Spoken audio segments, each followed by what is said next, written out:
Good evening, race fans. Welcome to the iRacing Virtual Cup Series at Talladega on Friday night. This is Jonathan with SRM. Joining me in the booth, as normal on Fridays, is Corey.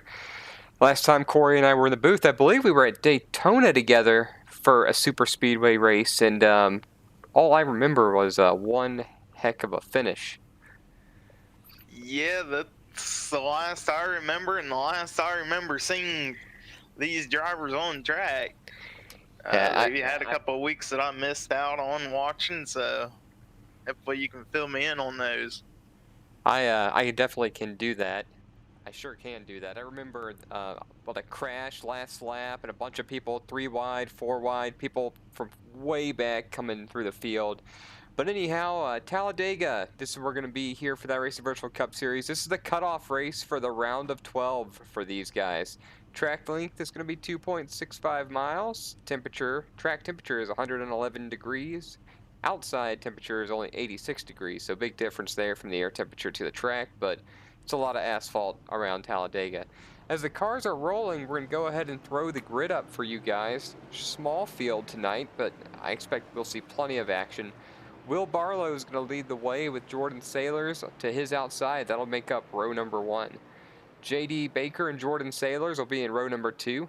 Sailors is in 3rd. J.D. Baker is in 4th.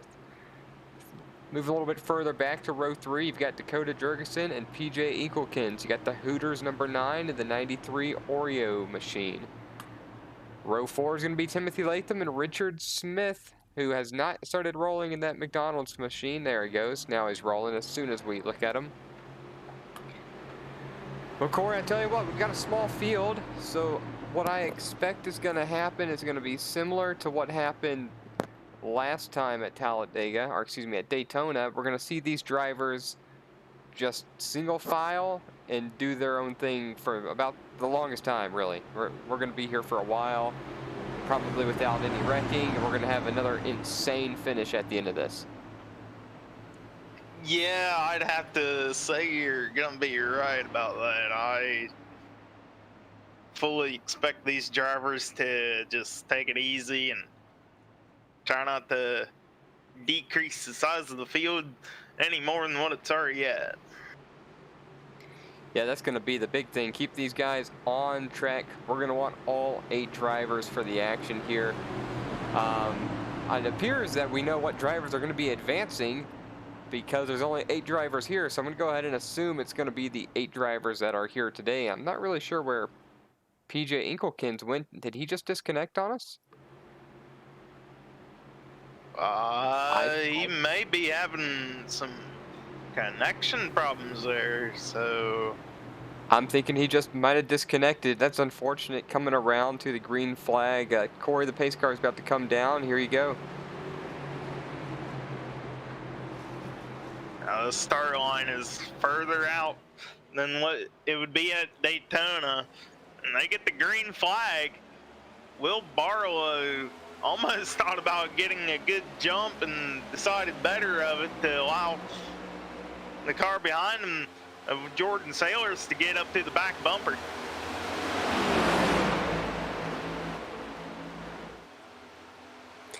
Yeah, I think we're very quickly going to see these guys single file out, just hug that yellow line around the track and just ride around for about 110 laps, a few pit stops in between, and I think that's going to be our show, Corey, until the very end. Unless we start making moves like this on lap 1.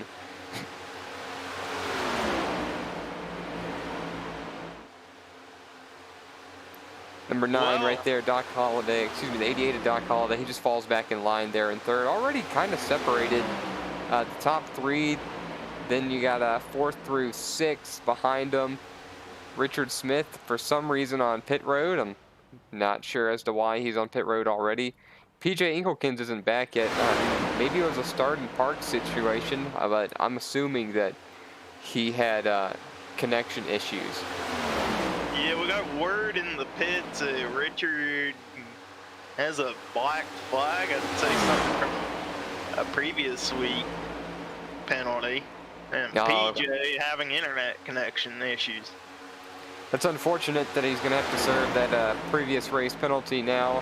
Normally we get information regarding that and kind of know what to expect, but this week we did not. There's the admins have been working a little overtime in the outside world. They've been a little busy, so we didn't get that information passed to us for this run, Corey. But that's not good for Inkelkins. 2 laps down now with a small field, with Smith in front of him. Dare I say, even if he gets back on track right now, there's probably not going to be enough events for him to get his laps back. Yeah, I mean, at least. Well, there are stage breaks, but yeah, that's what I was about to say. Stage cautions, but when you get 2 of those and you're 2 laps down and another car's a lap down, yeah, math don't come out right. No, not with this view of cars. But let's go back here to Dakota Jurgensen, Timothy Latham, and J.D. Baker. I'm surprised that they're already this far back. They're already 2.5, 3 seconds back from the lead, which is kind of odd to me. I feel like with this small field, you want to stay tight together, unless these guys are from the get-go working some sort of fuel strategy. That would be about my only explanation. I mean, 6 cars in a pack, you can run 2 wide and not even breathe down each other's nose.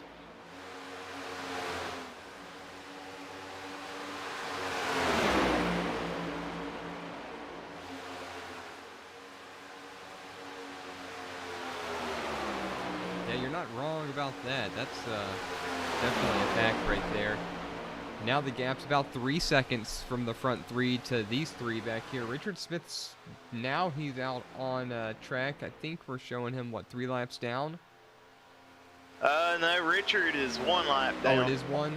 My mistake. I looked at the wrong timing. I was looking at some old information right here as he's coming through turn 3, but it looks like those guys are right behind him, the leaders, and I'm going to go ahead and say that he is at risk of losing another lap.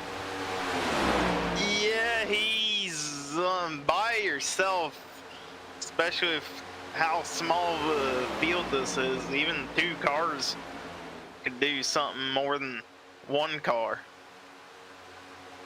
Yeah, with this kind of car, I mean, the new cars are just, they're different to drive. I know we spoke about this a little bit last time, but you got to get hooked up to make a ton of speed.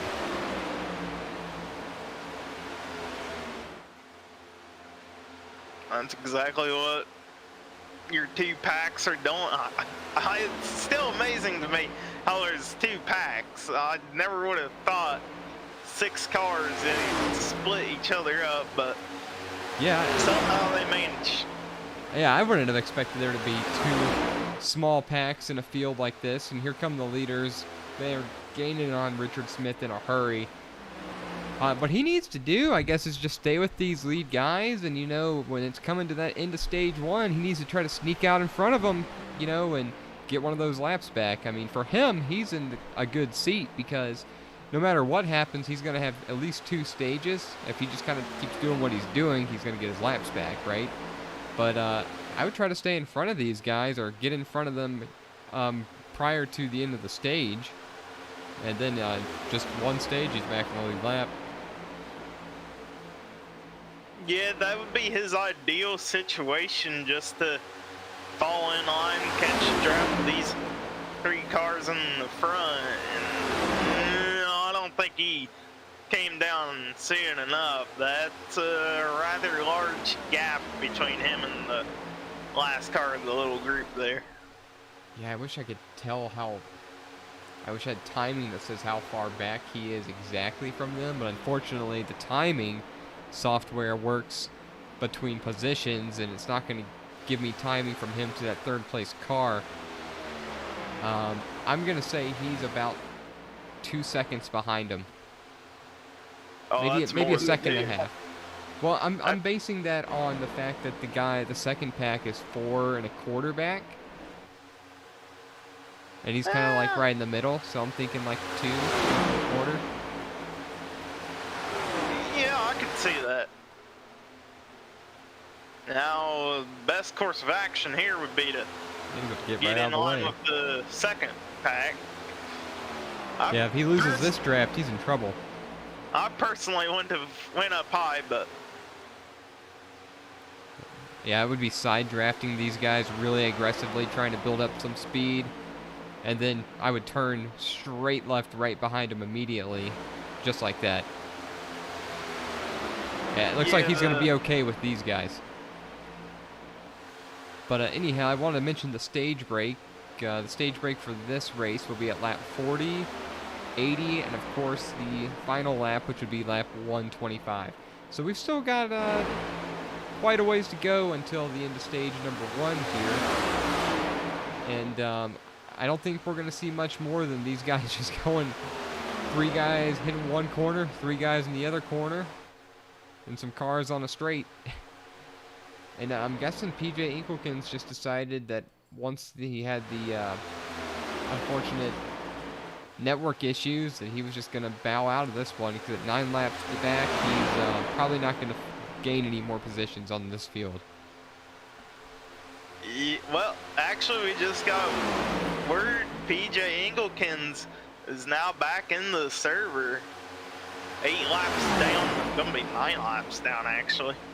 Oh, well, then that's news to me, because I haven't seen anything yet, and that's what I was just seeing when he went by on the ticker, was I was showing 9 laps down now for PJ Inkelkins.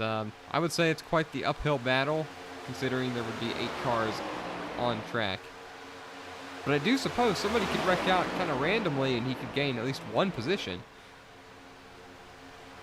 Yeah, if somebody misses on the tape and cooks the motor, or Granny shifts on restart. Well, I guess you can't do that in these cars. I've definitely shifted to first, trying to shift to third, and grenaded an engine here at Talladega, specifically on the older style cup cars, and that's not a fun time at all. yeah, it's about the only way PJ could make up a spot. Looks like JD Baker is kind of dropping back a little bit off of the second group right now, though. He pulled out to the outside wall down the back stretch, maybe just to cool that red back number 78 car off. I thought for sure he was going to go back and maybe pick up Richard Smith. That wasn't the case, because he's up there now, door to door, Timothy Latham almost. So how did I haven't seen this happen here. So how did Richard Smith lose or fall this far back behind the draft? What happened here? Oh, I'm showing that there was an incident. Let me try to pull that up on screen here. Okay. Let's try that again.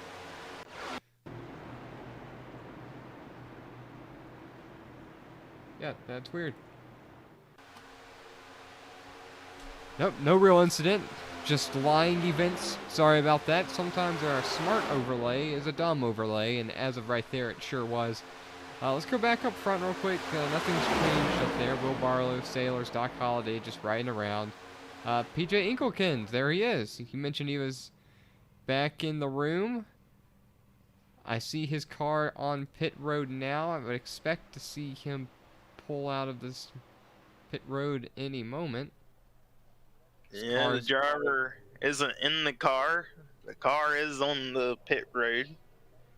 I'm kind of confused. I don't know how a car that's not running has 300 RPMs. There it goes. Now he's fired it up. As the leaders go by, here he is leaving pit road now. He's going to be scored, I believe, 11 laps down. Oh, wow. There's a lot of dust coming off the tires from the apron there, off his car. He's got to be careful not to go above the yellow line before the blue cone. You know, Corey, I called another lap down. Yeah, you don't want to go another lap. I'm showing 13. Maybe that'll be 14 by the time he's up to speed.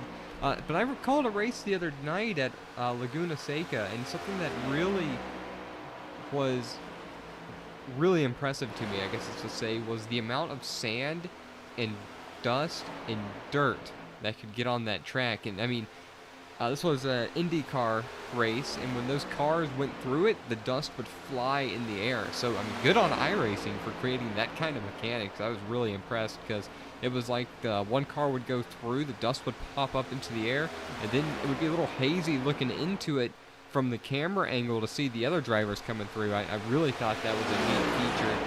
And I hear there's the talk of maybe it's false, maybe it's just a rumor, but talk of rain possibly being a thing for IndyCar races and Formula One style racing.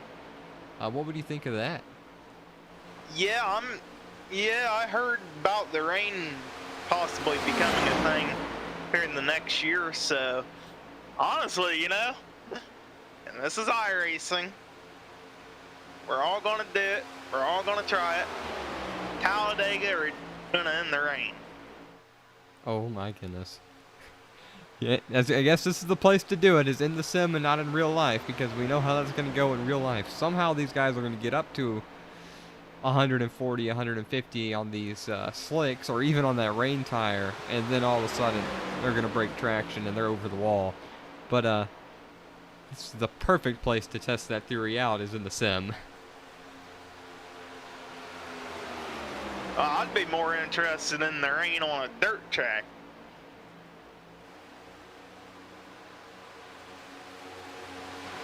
That would be interesting. That would just be a mess. That would be a really cool thing to apply, though. And then, would they apply, like, in the official races? Would there be the potentiality for a rain-shortened race? You know, maybe not in the shorter ones, but, like, the Road to Pro races, which are, I think, half-length races. Is it possible it could be rain-shortened by a fifth? You know? Something like that would be a really cool additional feature to add to iRacing. It definitely would be. It'd be pretty interesting to see if you could shorten a race with rain in the forecast. Yeah, that would be rather interesting. I know we can crank up the fog, and you can run a race in such dense fog that you can't see in front of you. And it's pretty scary. I mean, you really can't see the car in front of you that you're pushing. And it makes for a really, really interesting super speedway race. Ask me how I know. I hosted a race like that, and it was wild. It was really interesting, but it was just wild because you couldn't see anything. People were missing their marks left and right, spinning off the corners, smashing into their buddies and whatnot. It was a fun time because it was just meant as a joke, but you couldn't see anything. But, you know, we're coming to lap 19. This is going to be a long one for Corey and I. There's not going to be tons of action early. There's going to be great action the last few laps, but Corey and I are going to go ahead and step away, take one of our breaks. We're going to turn it up for you guys, and we'll be back shortly.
Alright folks, Corey and I are back. As you can see, pit stops just completed on lap 26 here at Talladega. Jordan Sailors comes off pit road first.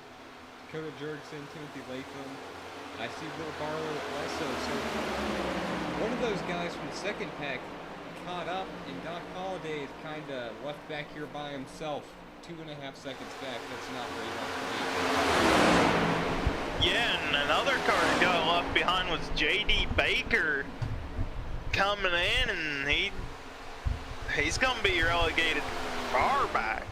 This is potentially going to hurt Richard Smith's chance of getting a lucky dog, as they really aren't close together and the laps are winding down, but enough laps where the lead pack could potentially put JD a lap down. Yeah, I'm showing that he's 40 seconds back from the leader, and it's about, what is it, 46 seconds around here? 50 seconds? Here's Jordan's, 58 seconds around. No, it's not. It's about 50. Yeah, it's about 50 or 51 seconds. So there's Jordan Sailors. We're going to see where he's at. Getting ready to cross the line. J.D. Baker just now into turn number 1. And that redback number 78 machine.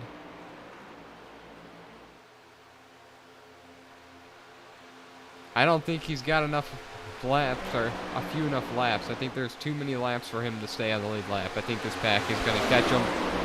They can see him, and I think they're going to go pretty much right on by. Except for the fact that maybe with Richard Smith here in front of him, that might help him out.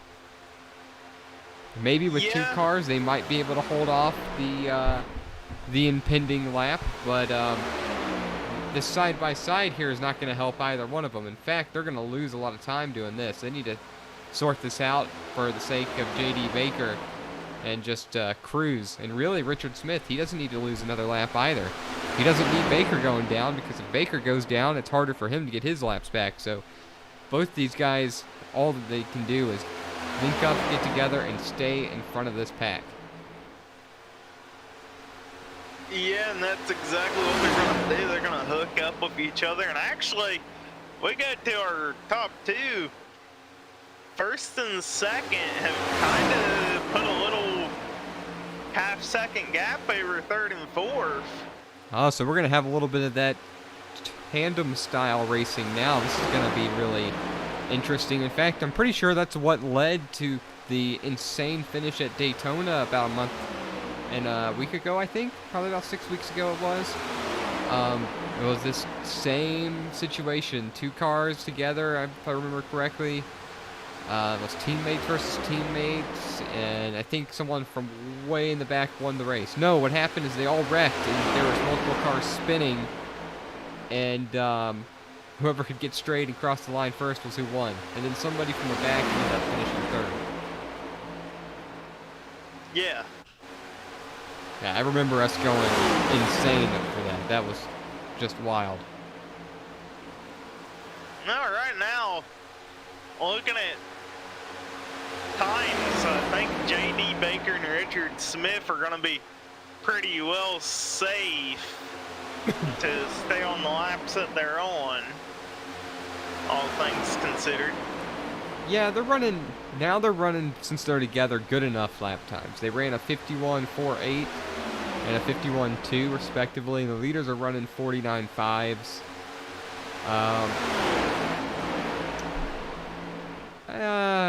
It's going to be close.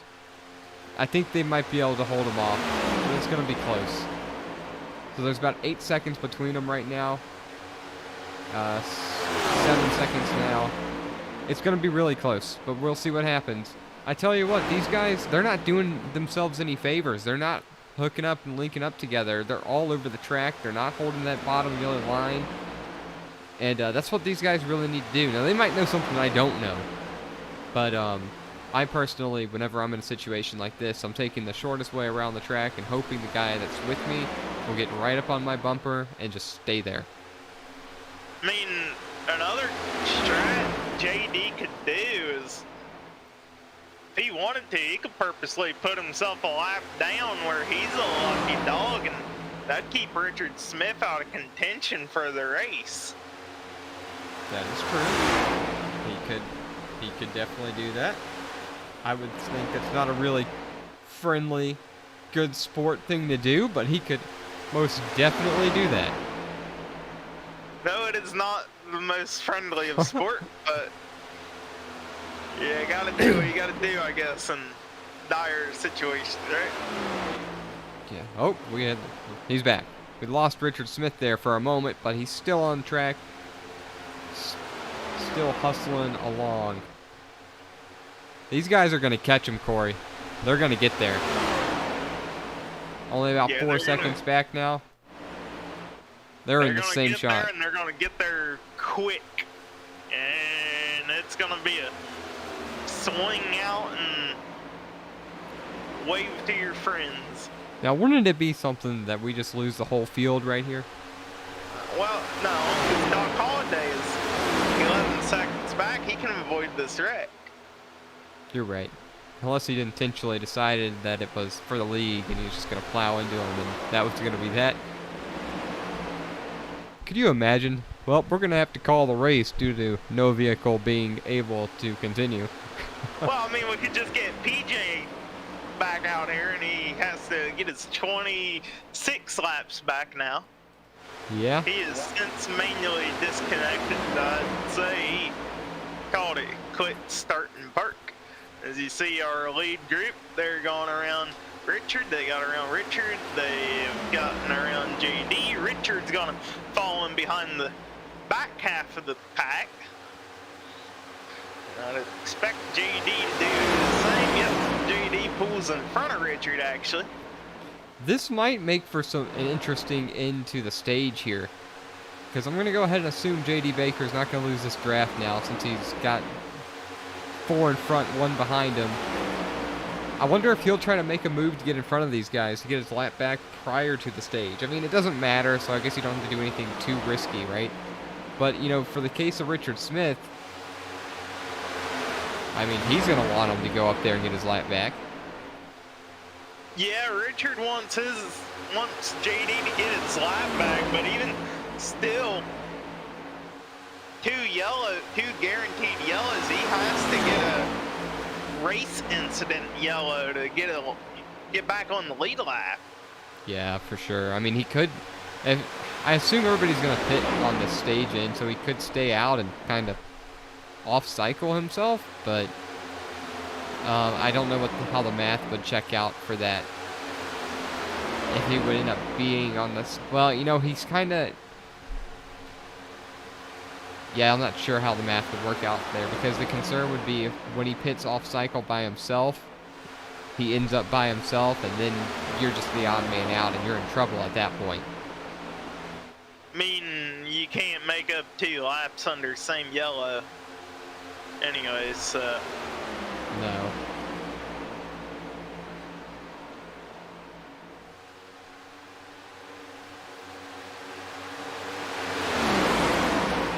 you see the lead group here, they were separated a little bit a few laps ago, and now you see Dakota Jorgensen, they're in 3rd with Timothy Latham. Timothy is kind of hanging off a little bit, maybe trying to help JD get up closer to him.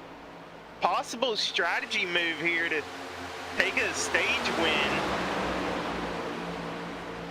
That's the case. That looks to be the case there. So, JD is now on the back bumper of the pack. That works there. So, Corey, take a look at this coming into turn 3. It looks like the greenskeepers decided that they didn't want any grass here, because it looks like dirt. It doesn't look like concrete. It just looks like they took the grass out. You see what I'm seeing right back there? You mean the darker concrete? I mean, maybe it's concrete. It looks like dirt to me. Let's look at it when Doc Holliday comes by here. They might have just tore up the grass there. Someone's like, we're going to have to go ahead and aerate this yard and reseed it for the winter. Too many trucks and cars have driven through that right there. Had to restart. Oh, look at this. We got Dakota Jorgensen, Timothy Latham. They shot up to the outside lane. I'm not sure how that occurred, but now JD Baker's in the middle of the front group. Oh, he's going to have to do Possible something move. quick if he's going to get his lap back. Yeah, just a couple more laps to our stage caution. He's got to get by 2 cars. Well, heck, now what? Whoa! What? They pit. Ooh, They pit. Dakota and Timothy pitting before stage end. Okay, I mean, I really don't think this does them any favors, but all right. Let's see what happens out here. I don't think that does them any favors whatsoever. they get to relegate the restart, but There's 6 cars. I just don't think that makes a difference with this field. Well, let's see what JD's got for these guys. You know, he might be in a good spot right there. He might be able to get a really strong run right here and then come screaming by down the backstretch.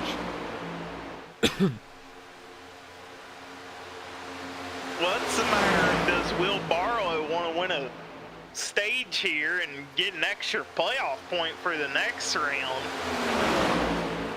Oh, there they And go. Looks like Will Barlow is going to go up high, take advantage of the push from JD Baker.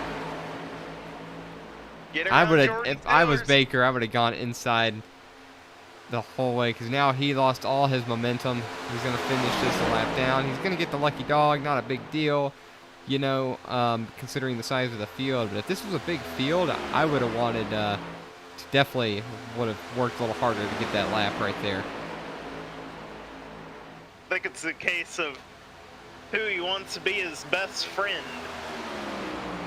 Could be. That's going to pretty much trap Smith 3 laps down. Baker will end up getting his lap back with the lucky dog. That's assuming that the caution does come out here. There it is. We were waiting on, I guess, Timothy Latham and Doc Holliday to get around. And that's why we didn't see it yet. So stage 1 is up. We still have a long way to go. We had a few drivers pit at the end of the stage. Will Barlow, last lap pass over Sailors for the stage win, just as you mentioned, Corey. That's something he's really good at, isn't it? Stage racing. Getting all Who, those Will? points at the end. Yeah. Oh, yeah.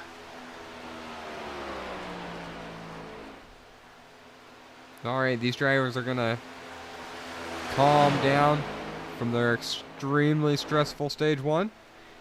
Gonna get some fuel. Might as well get some tires. And they're gonna get back out there and they're gonna go around this oval another 40 times. Well, like 35 times until lap 80 for the end of stage number 2. They're gonna do this one more time. And then they're gonna race to the end.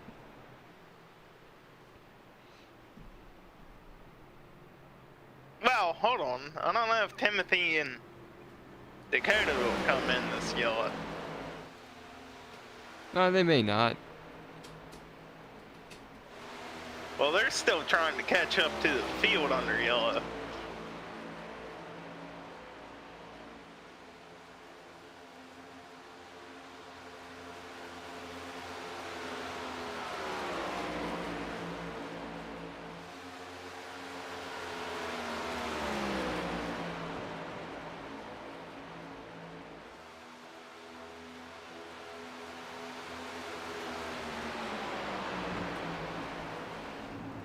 And here comes Will Barlow down pit road. See Doc Holliday just kind of waiting there. I guess he beat the guys down to pit lane. See Yeah, that he came in a little hot. Here's Timothy Latham. Yeah, everybody's coming down. I mean, except for JD Baker and Richard Smith. So Richard Smith to be able to take the wave around here. I don't know how much fuel he's going to have. Probably not that much, but I mean, it's worth the risk, I feel like. You got to do something, especially to get one of his laps back. And here comes J.D. Baker to get the lucky dog for the free pass, that is. The lucky mutt. Lucky mutt.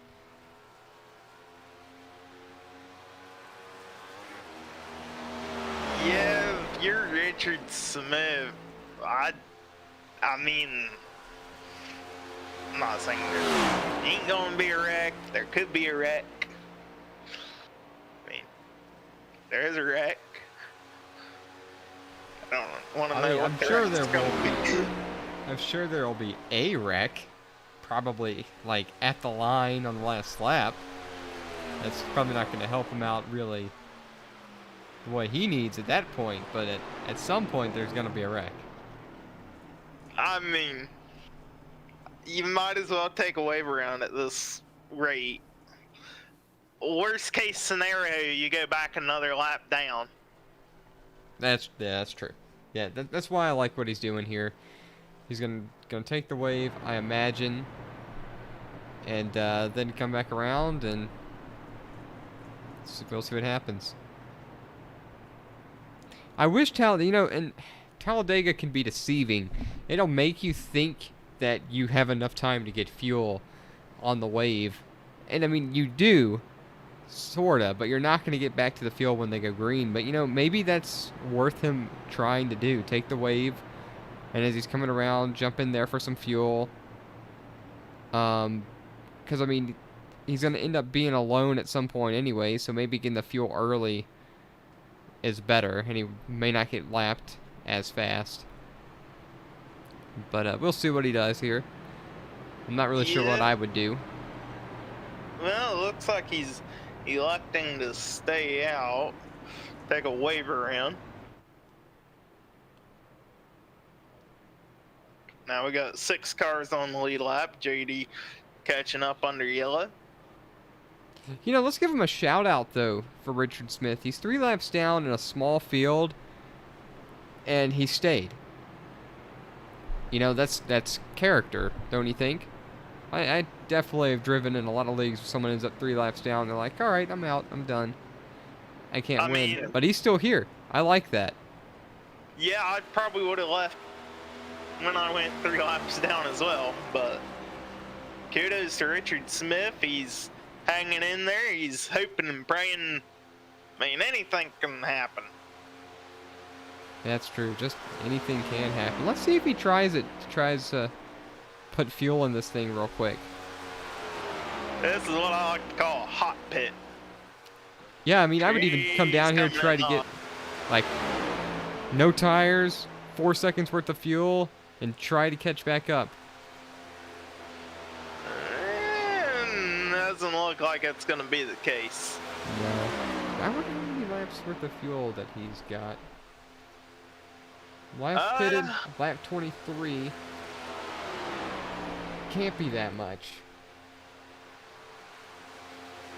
I mean, I'm not sure what a tank of gas around Talladega can go these particular cars, but the current generation cars, you can run 35 laps, and they do have a little bit smaller of a fuel tank for today's race of 14 gallons, so you're looking probably about 25 laps. Yeah, I can't imagine he can stay out on track for very long. Yeah, but I guess the saving grace would be that he's in the lucky dog spot now, but you still don't want to lose another lap, because at that point you would pretty much, I don't want to say kill any hope of getting back on the lead lap, but basically that's what you would be doing. So here's Will Barlow. Jordan Saylor's pace car goes in the long way down the front stretch. Already on the throttle for Will Barlow. Jordan Saylor's pops down right behind him, and we're back to single file racing, Corey. We'll be seeing this for a while, I imagine. Yeah, they was single file before we even got to the line there. I was starting to wonder anybody was going to keep it too wide for a minute.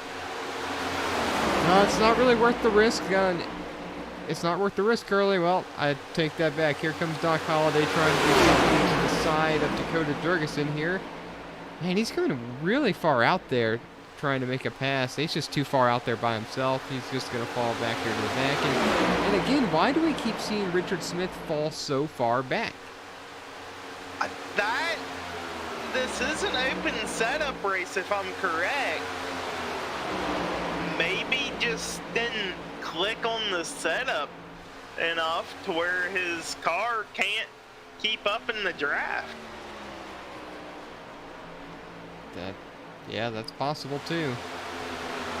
I mean, any weird break on the spoiler or the front end, car's too low, car's too high, and it just doesn't work when you're behind a car. That's true. I sure wish we had access to testing like that. Not like setup testing. What's the word? Like is it air tunnel? What is it? Air tunnel testing? Yeah, air tunnel. And we could see all that stuff in the middle of iRacing. I think that would be pretty cool.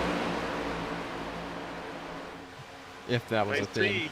Well, look at here. We got Doc Holliday going at it with J.D. Baker, kind of sidetracking. I'm not sure what the thought process there is. I mean, all Why you're not? doing is hurting your might as well.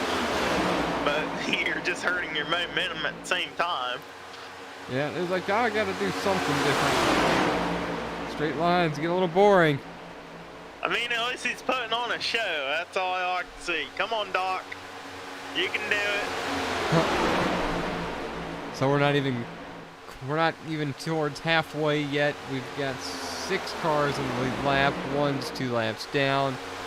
One had internet issues. Doc ran the fastest lap last lap of 49.02. That's pretty dang fast. So we got 6 on the lead lap, and here comes Richard Smith. And I think this is just gonna kill him. I think he should have tried on the pit stop, or under the caution. Yeah, pretty much, unless he can. The only other way is 6 cars wreck. I mean, do you think he might be able to make it to 80 from here? No. Can't be. It's 32 laps, right? Yeah, no. that wouldn't work. I was thinking if he could have stretched it far enough and he could make it and these other guys have to pit, he gets that lap back, right? And then he's in the lucky dog position. So we'll see what happens here where this cycles through. He's coming into turn number 1. Oh, here come these guys screaming right behind him. So that's not going to work out very well. It's going to end up going back down that 3rd lap. And you know, he may not even be up to speed, so he's probably not going to be able to stay with these guys either. He's going to be all by himself again, except Doc Holliday is going to come up top and do something interesting. Yeah, Doc's gonna maybe try to use a little bit of drive. There is, but not really.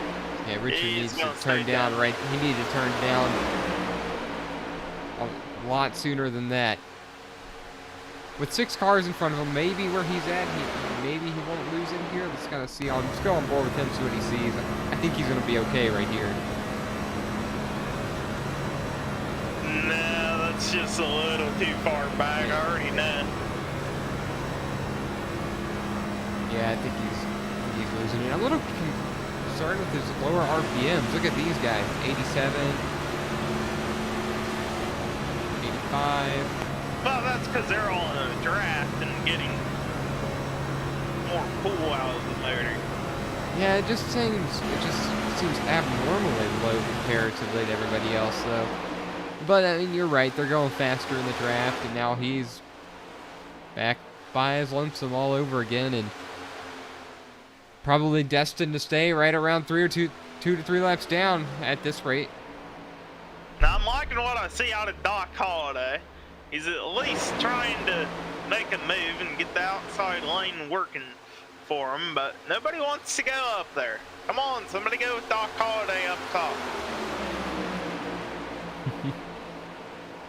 He wants to go. Go with him. There's 6 of you. You can form 2 grooves, 3 cars each.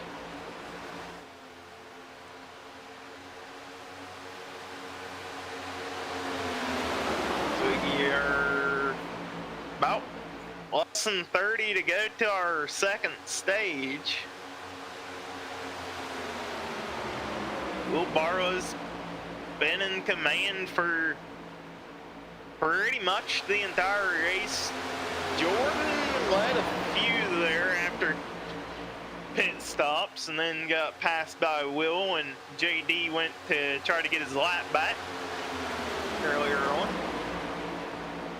Other than that, Will Barlow, the number 15 of Bruzy Racewear, always beautiful purple and silver car. Not much of a Ford guy, but it is a beautiful looking paint. Yeah, these guys never disappoint on their paints, really, do they? It's never really a...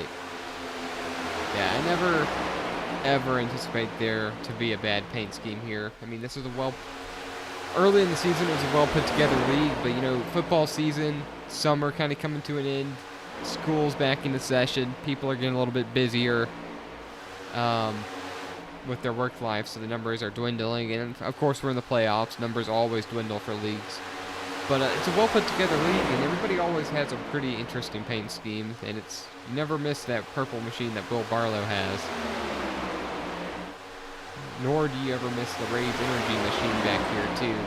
That's Sailors, if I remember correctly. No, it's Timothy Latham. My mistake. Yeah, Latham, he changes his colors depending on the flavor of the energy drink that he has on for Rays Energy. This week he's got the strawberry colada. I haven't had that one yet. That might be one worth me getting. It's been a little while. I'll tell you what, you know, I got into Rays and I'm really impressed. It's quite the drink. I definitely enjoy it more than a Red Bull or a Monster or any of those kind of energy drinks. Not trying to take away from them. Not trying to... What's the word here? Oh gosh, I can't even think of the right word. I'm not trying to promote any other energy drinks and put down energy drinks on there. That's what I'm trying to say here. But the Rays is really good. I'm impressed. Every time I have one, I always enjoy them.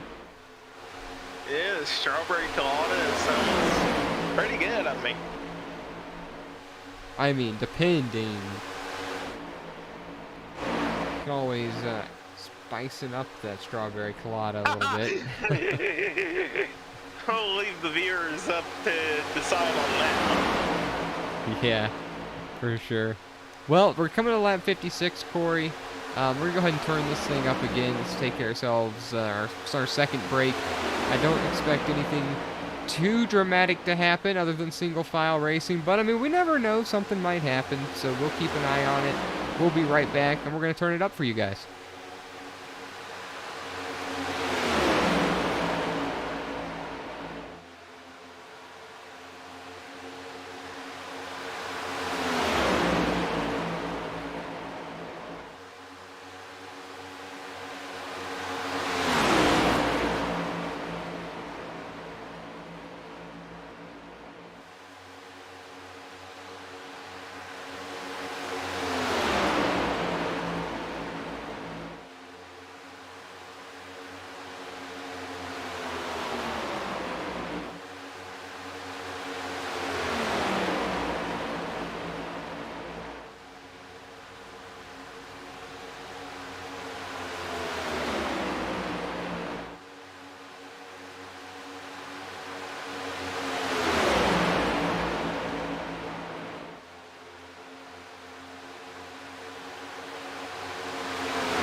Alright folks, back with you now as the duo in the booth, Corey and Jonathan. We're anticipating pit stops to be coming around pretty quickly. Just crossed the line for lap 68 of 125. Pretty much, we'll be halfway on the backstretch coming around. And, you know, this might be an opportunity for Richard Smith. Maybe. It's gonna be, it depends here, but this might just work out for him. These guys might pit. He might be able to get his lap back. And maybe he can make it. You know, we talked about earlier that he probably couldn't, but, you know, here they come. We'll see. Well, all 5 except for Doc Holliday. Doc stays on track, not sure if he intended to. I mean, I thought he was starting to slow down, and then he just decided to stay on the loud pedal. That was interesting. I'm going to assume he's going to come down this time by. I think he's going to be okay. I think they'll all end up relatively close together as long as the stop is good. Or maybe Doc's going to just try to stay out there. I don't anticipate that. I think he's going to come in right now. Yeah, that looks like dirt to me. That's sand. Or, okay, sand is fine. Sand's the same thing. It's not, but in the course of landscaping, here comes Doc Holliday.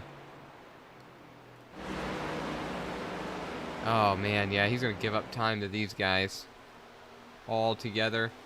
Will Barlow by himself. Oh, no. He even took, he only took 2 tires, and he didn't get out as fast as these other guys. Oh, no. That's really weird. His pit lane time was almost 5 seconds and 2 seconds faster, slower than everybody else, and I'm not really sure why. Here's Doc Holliday. He's in. He's going to have to get up and really get rolling because these guys are going. And don't look now. J.D. Baker's in the lead, and this is not good. Yeah, J.D. Baker in that red back car. I looked him up under our brake, and they're an Australian boot company. Yeah, why is he on pit road for so long? Well, did he speed in? 34 seconds, 35 seconds. Oh, wow. Yeah. 38, okay. 40 seconds. 40. So did they start lifting up the car now for tires?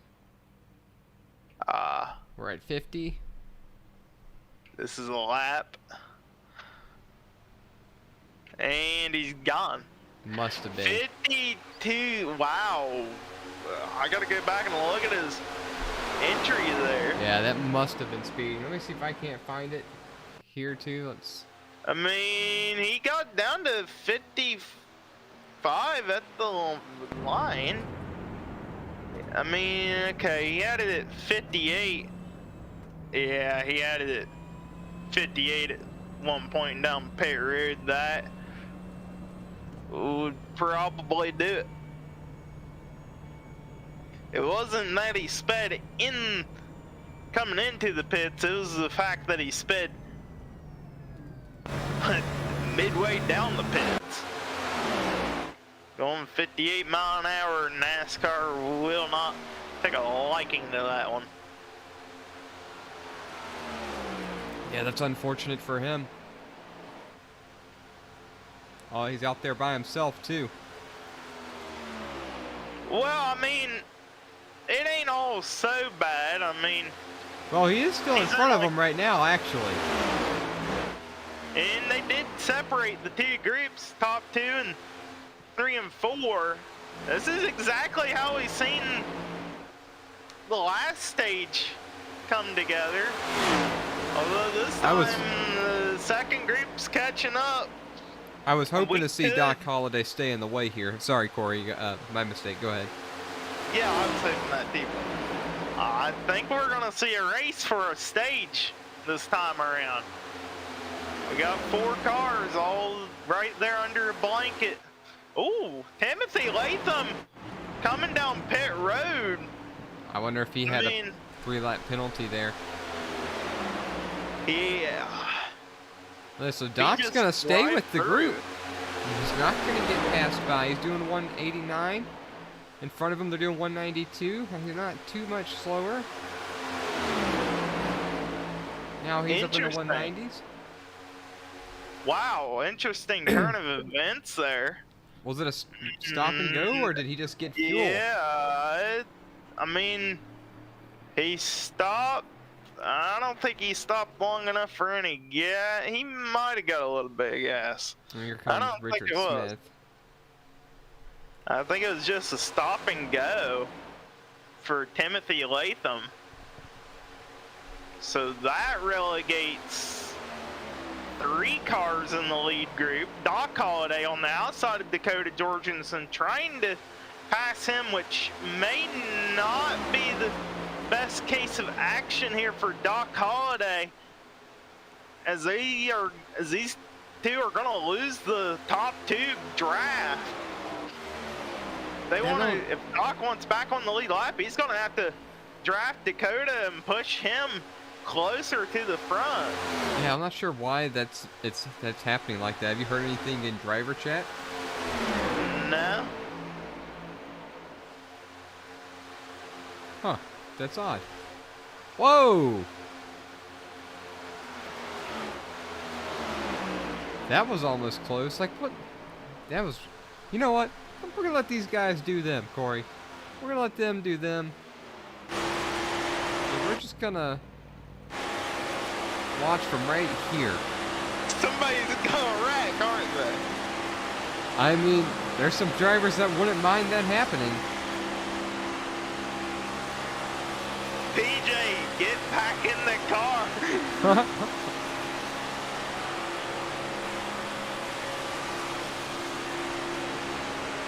What's going to be fun is seeing if Jordan Sailors swings out and tries to pass J.D. Baker for the stage win here in about 5 laps.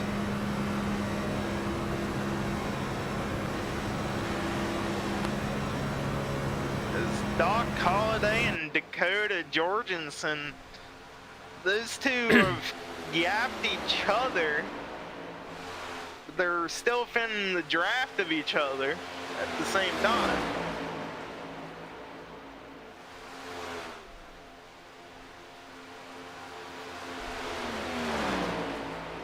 Separated, I don't know why you would separate yourself like that. Yeah, that just blows my mind. Timothy should be good on staying on the lead lap, but it's good news for Doc Holliday.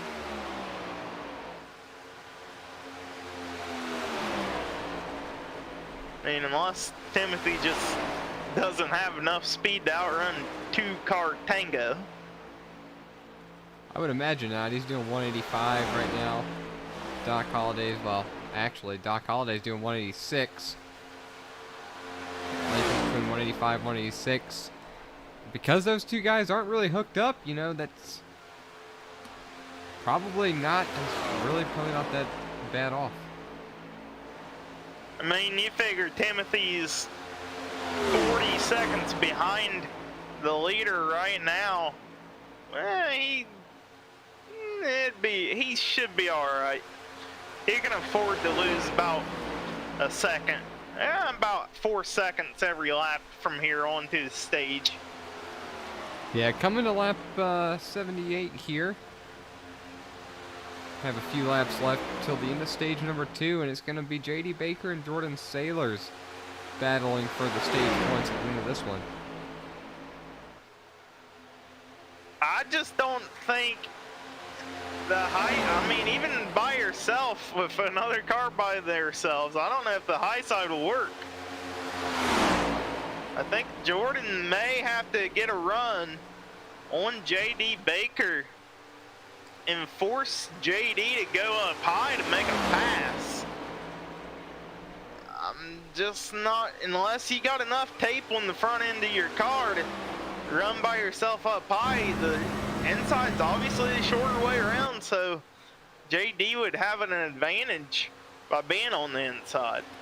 Yeah, I like, when I run this track, I enjoy holding that yellow line because it just gets really difficult to pass. If you stay linked up on the bottom to at least 2 cars, 3 cars, it's just very, very difficult to pass from the top side unless you lose a little momentum down low.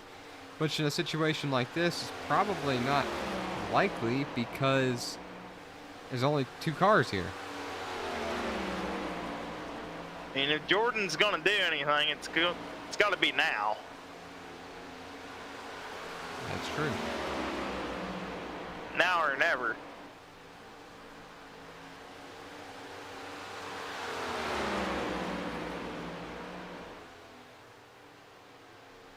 Soon after we cross the line here, we should see the yellow flag fly for our stage break. Maybe they're going to do this lap, actually. So I think we're going to see Jordan Sailors make his move pretty much now. Is he going to try to cross over below him? Which, that's what I would try to do. I cannot believe Baker's leaving that door open. It's probably not close enough to him to make it for it to matter. But we'll see what happens here. Long front stretch. I mean, he's got to get a good run coming out of turn 4. And he's got to take advantage. Oh, I thought he had the run right there, but it looked like he just. It looked like his car got a little loose, and he kind of slid it around, and it just took all the speed away. As J.D. Baker is going to win stage number 2, Jordan Sailors tried to get there, just not quite enough. Jorgensen's going to cross the line, a little bit behind them for 3rd. Barlow further back for 4th. Latham will be 5th. Doc Holliday's gonna get the lucky dog, I believe, and get back on the lead lap. And Richard Smith is gonna take the wave around again and continue to play the game, hoping something will go right for him. I mean, hoping for a miracle. At this point, that's definitely true.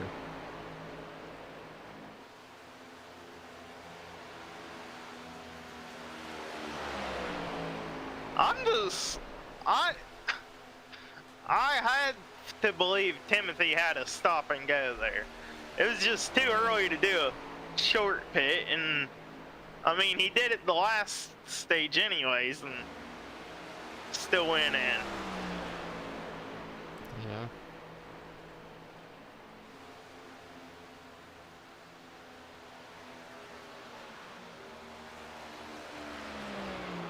And we'll let these guys focus on a pit stop, and we'll probably bring up J.D. Baker for a little quickie interview.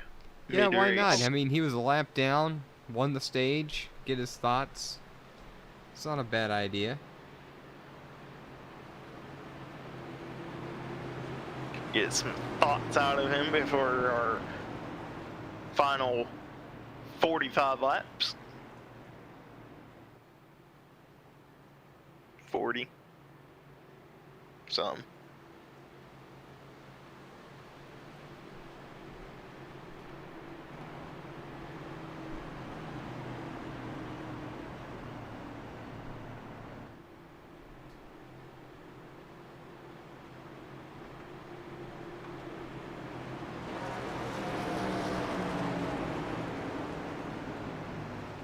There they are, coming down pit road. Possibly second to last pit stop. I mean, I'm sure they got to go in at least once under green. Yeah, they'll have to make at least one more stop after this one. And this will be the end. At this stage, it will be the end of the race. Drivers coming up, going down. Who's going to be first off pit road? Probably J.D. Baker. J.D. Baker is not moving. It's going to be Sailors. But yeah, 12.08, maybe 2 tires only for Sailors. Everybody else we're seeing 14-second stops here. Well, Will Barlow, once again, a slow pit stop for him.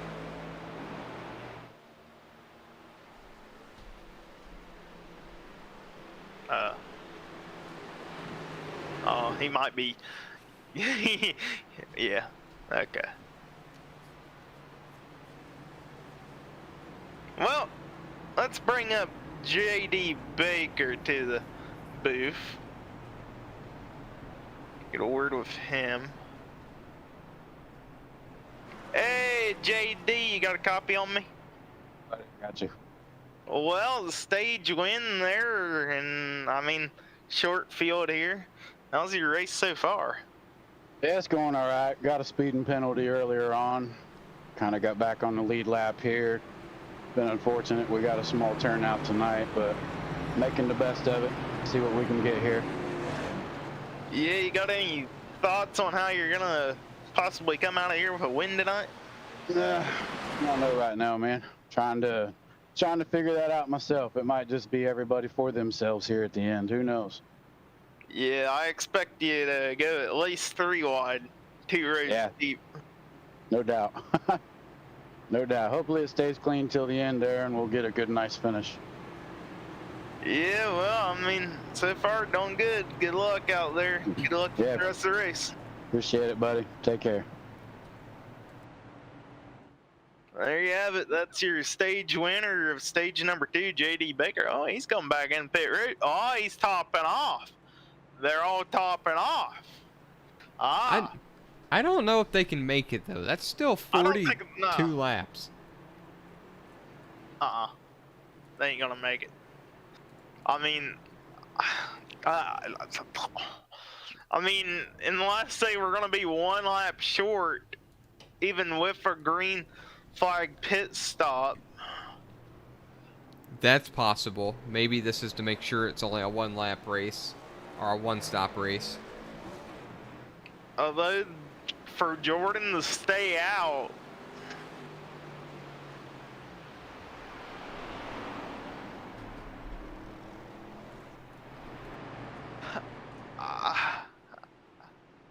I don't know. That's a good idea, I think. You know, go in, get fuel just cause, stay out a little longer, make sure you can get enough fuel to the end after the fact. I mean, you don't want to run out of fuel, and that's what they're making sure they're not going to do.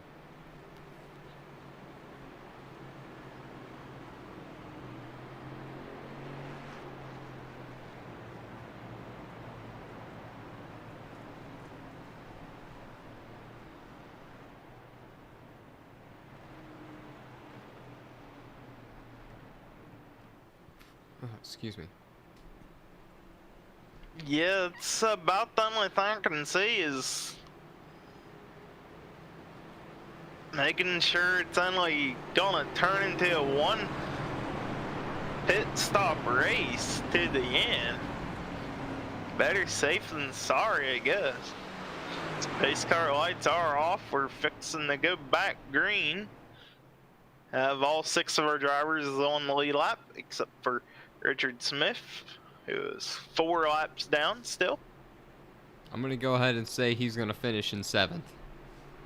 Well, Hate to be the person that brings that up, but that's what it's seeming to look like, unless there's some crazy carnage here at the start of this stage 3.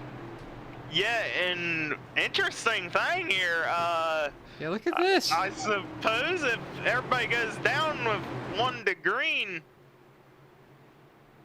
they shove each other single file. So this is old school NASCAR right here.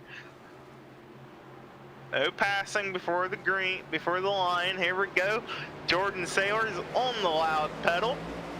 JD Baker follows there. Yeah, that was pretty cool. Look at the back here. Richard Smith in the way of Timothy Latham. He's going to pull up to the high side to let the leaders go, let the lead lap cars go. Will Barlow, your man that pretty much dominated this race, he's finding himself relegated to 6.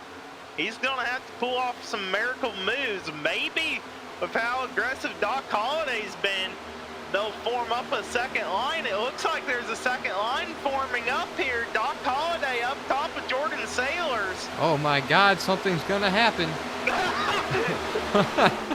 What are we gonna do? Something's gonna happen. Oh no! Hey, we're back there. Well, that, Oh my God, he was tight. That was actually kind of interesting, to tell you the truth. That was really tight right there. I think the action is over, but that was the most action we've seen since the beginning of the race. So that was great. Thank you, drivers. Honestly, I thought we were going to have a second line. I told JD to make it 3 wide.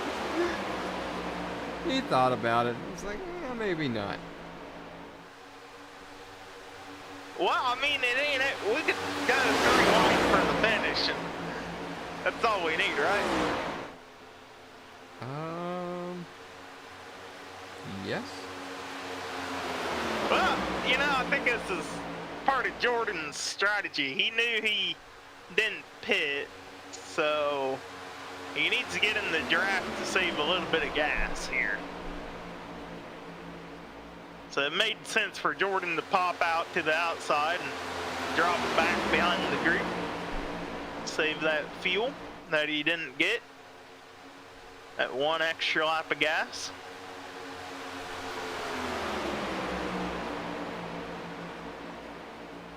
There's single file. We'll borrow it back up to 4th. Timothy Latham up to 3rd. Richard Smith on pit road. 14 seconds, 15, 16, 17, 18.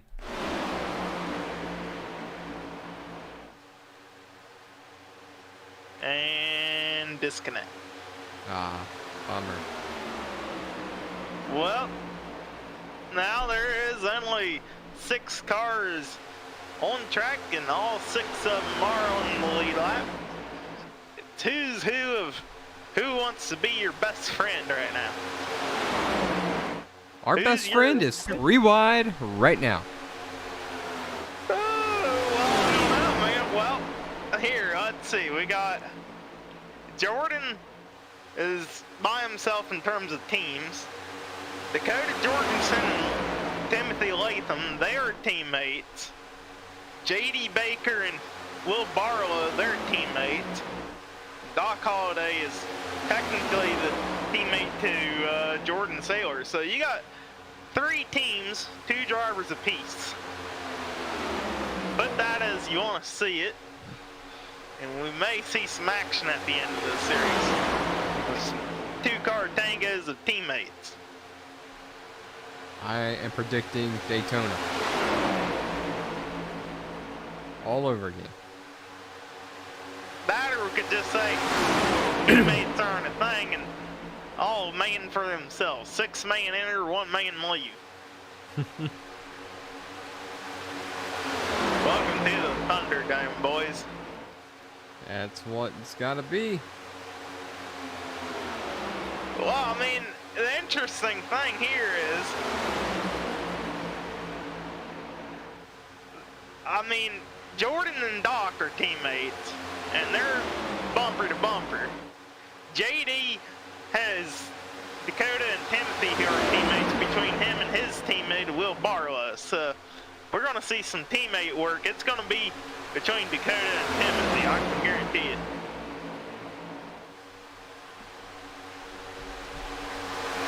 I'm trying to remember who our top 3 were at Daytona. I know Will Barlow was up there.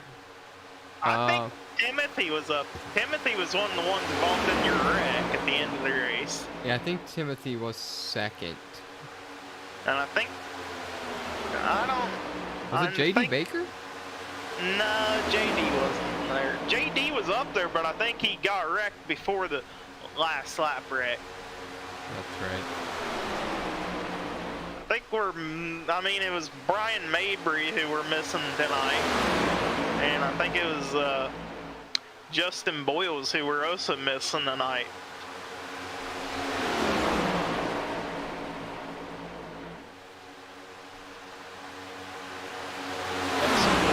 A couple of drivers have a little bit of overtime at work or family like to deal with. Missed out on the race. So you have the 6 drivers out here. They were able to make it. Commitment to the league.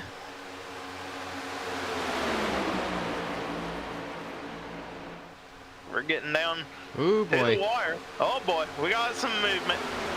Doc Holiday still trying to make that outside line form up.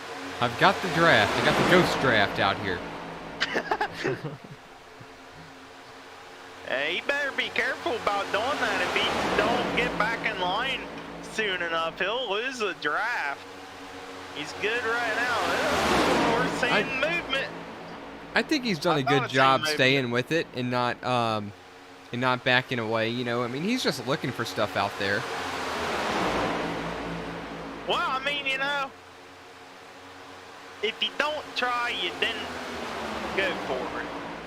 Oh, that's true. And I mean, he could be just trying to see what his car can do from back here. But I honestly don't think it even matters what you do individually at this moment, because we're going to get to 5 laps to go and everybody's going to go, and it's just going to make holes for the people that are lucky, and it's going to close doors for the people who are unlucky, and that's just kind of what's going to happen.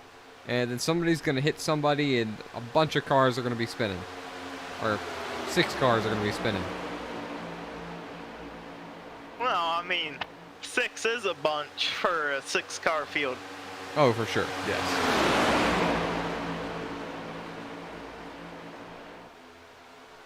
J.D. Baker getting those laps led up in his record book. Looking pretty good in that red back paint scheme. The red back, they make boots over in Australia. Work boots. Always got to have a good pair of work boots. Yes, you do. And it's working for him. I don't know if I'd want to wear work boots in a race car, but My dad did. oh my gosh, that sounds terrible. I mean, I don't know.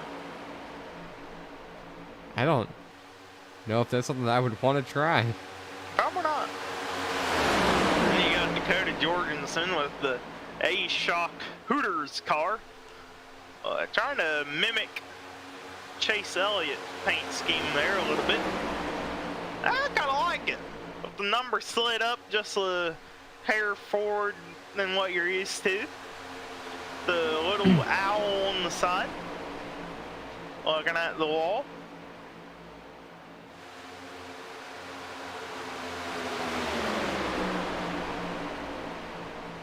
You got Jordan Sailors back there in the iconic Majors garage. Number 55. I like the gray, white, and black.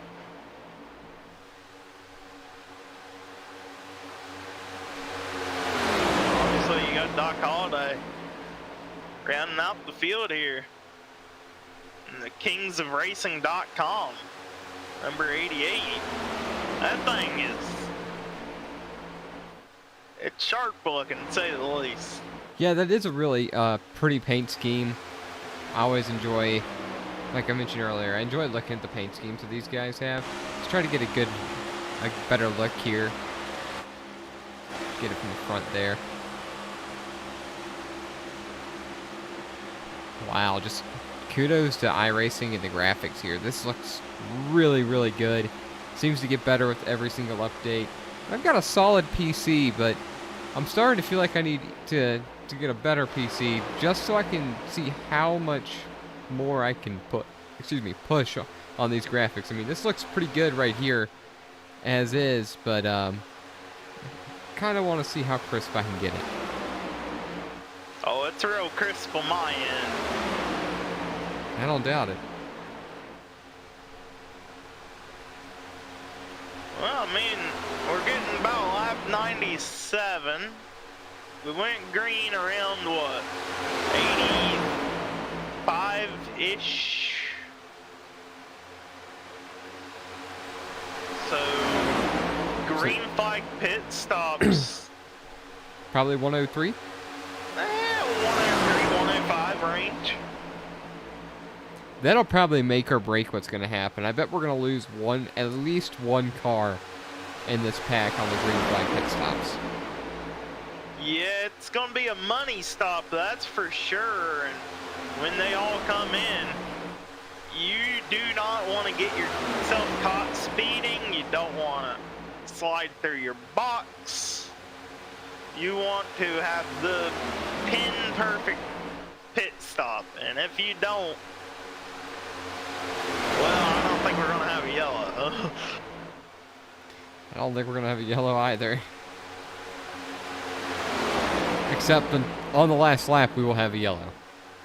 Well, no, white flag is gonna get wrecked. They don't throw yellows.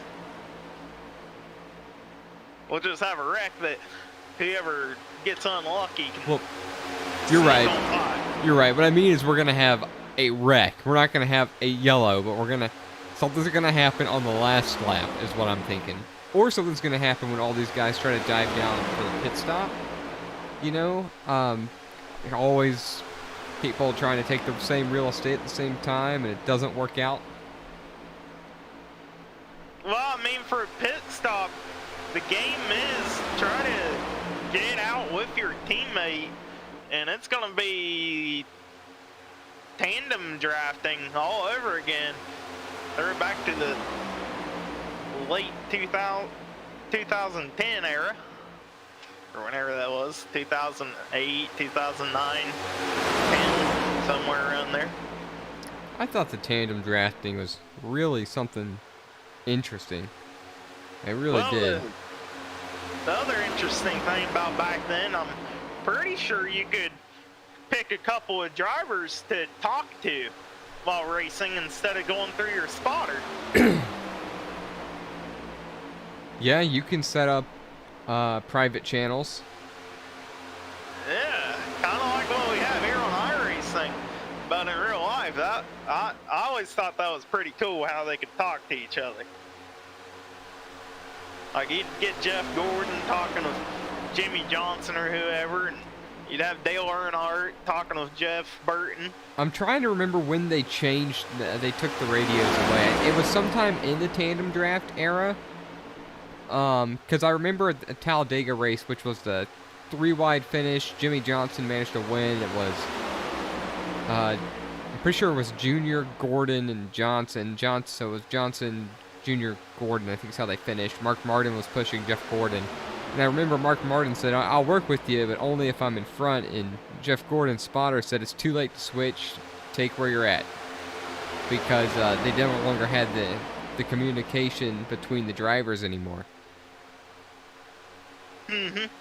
Yeah, I think it was towards the end of the tandem draft era where they removed the ability to chat between drivers. But I think it was, honestly, you know, I think they ought to bring that back. It could make for some interesting things, especially if you could talk to each and every driver. Oh, Imagine gosh. Kyle Busch. Imagine Kyle Busch with a Rick Ware car. Let me go ahead and dial up this guy. Can someone turn him off? I'm so tired of him yelling at me every time I'm in the corner. Oh, boy. Could you imagine that? The arguments that could be started between Kyle Busch and a Rick Ware car. That's funny. Excuse me. All right, now we see Doc Holliday. He's kind of getting relegated further behind the back bumper of Jordan Sailors. Still in the draft, so he's safe there. It's just, when do these guys pit?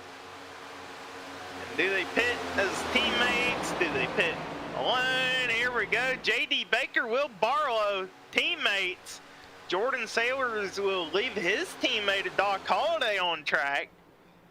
Looks like these guys all got on pit road fine. 61, 62, 60. Is that way too fast? No, it's 65 is the speed limit, right? Yes. No, it's 55. Then Barlow just sped all day long. Let's see what happens. I was showing 62 in there. No, he got 50 at the line. Well, no, I was showing him at 60 in the pits. I guess not. Guess not. Well, that's not good. Sailor's a little further back than he needs to be. He might be the loser there. The other drivers coming. Are they going to stay out? Nope, here they come. Yep, Ooh, boy. Little hot. I thought Doc Holliday was going to catch those guys on the way in right there. just happened to keep it together. And Jordan might be okay depending where these other guys come out. Yeah, he's gonna need some help from his teammate Doc Holliday. Hopefully he comes out right when Doc gets up to speed. But I mean, that's exactly how I pictured this. These guys are pit gonna have stop to. happening. Yeah, these guys are gonna have to really get up and go. What's this? JD Baker is hanging back a little bit off of Will Barrow, maybe picking up Jordan Saylor's teammates being tossed out the window. Timothy Latham all by himself out here now. These three are going to come out just ahead of Will Barlow. This is going to be interesting. Timothy far out. He's going to have 5 cars all ganging up. Doc Holliday, as long as they can hold the momentum, as long as Doc can hold momentum with Dakota Jorgensen and stay ahead of your other 3 cars. Here comes JD Baker making a move on the outside of Will Barlow, but Jordan going to abandon JD after helping him get up to Will Barlow. So you got 3 cars. How odd is it that the driver that gets hung out and is in the worst trouble is leading? Isn't that something? The problem is when they catch him, they're going to catch him, and it's going to be a high-speed pass. Yeah, it's not gonna be anything easy, that's for sure.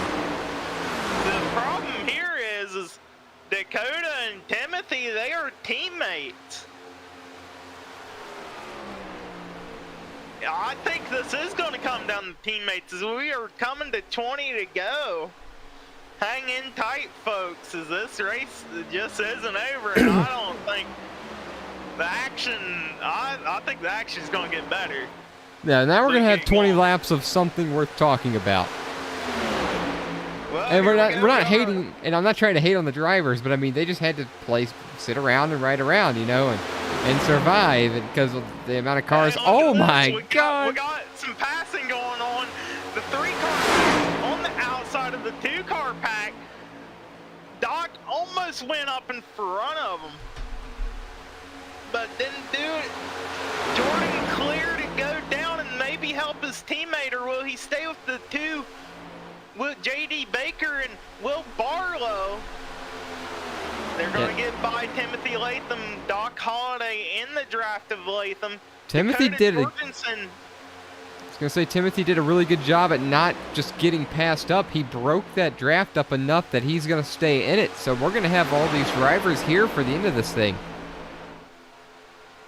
You almost have teammates hooked up to teammates. You got Jordan Sailors breaking up the teammates of Will Barlow and JD Baker.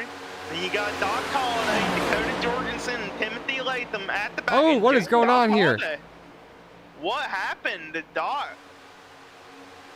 Just pulls off down on the apron. And he's gone. And he's gone. He takes a tow and disconnects. Something had to have come up. That really, that's interesting. Yeah, we're gonna have to check in on him at the conclusion of this to see what happened right there. That's for sure. I mean, he was running good. Something just had to have come up for him to spontaneously quit like that. Yeah, something was amiss there for sure. All right, we'll make it 5 cars for the win here. This is an odd number. This is gonna be rather interesting. Do we have 3 friends versus 2 friends? Everybody for themselves? Well, 2 versus 2 versus 1?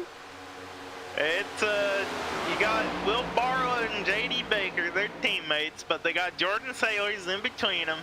Timothy Latham, Dakota Jorgensen, they're teammates. It's who Jordan Saylor wants to be best friends with right now. Who does he help? Or does he just hanging out the window and say, I don't need friends. I'm going for a win. I'm thinking it's every man for themselves. We should have ourselves a 5-wide finish if they can support it. Well, look at this. Timothy and Dakota, they have caught up to the field, to the 3-car field. So this is setting up. If Timothy and Dakota can draft each other perfectly, we could see an outside line form up, and that could spell trouble for Will Barlow at the front, as we are now 15 to go. I still don't think we're going to see the action until about lap 120, 121. So the 5 to 4 to go mark. I think we're seeing some practice right now. Some guys see what they can do if they pull out a line, if they have help. But I mean, you don't want to over practice and like you mentioned, end up losing the draft, because at that point it's just kind of game over.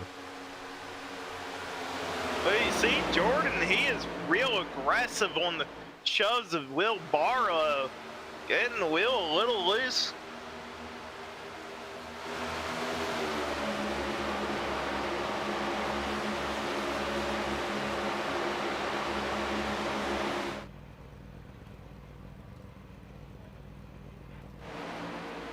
It's a little bit loose. It's trying to maybe force him up high. See, I think this is the first time we've seen them this close together, and I could definitely imagine that middle car with the way the air is flowing over it, changing how this car is going to drive. I can definitely see how it's going to get a lot looser with Will Barlow being in front and J.D. Baker hugging in tight to the rear end of the number 55, which is Jordan Sailors. I can see how that car is going to get super loose. And Dakota, Jorgensen, and Timothy Latham, I wonder if these guys are intentionally keeping that gap right there to try to practice getting a big run and see if they can just sneak right onto the outside of these other machines.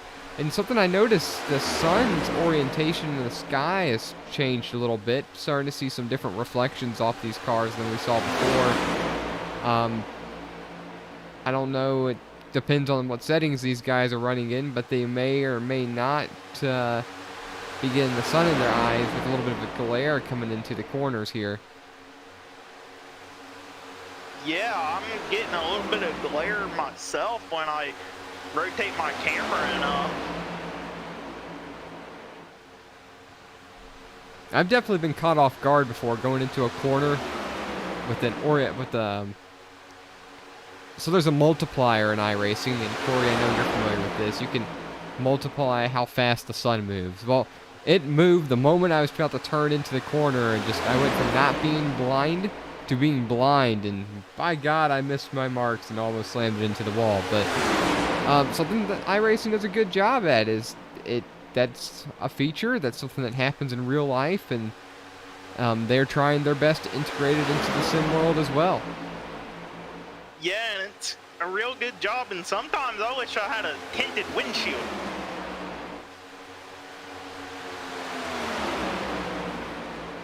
Just gets to that point where it's blinding me enough, and I mean, you just wish you had some tint on the front windshield, or at least your helmet visor.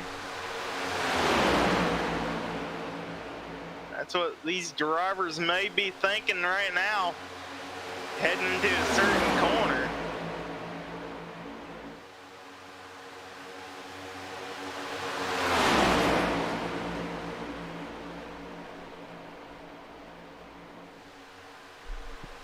Excuse me.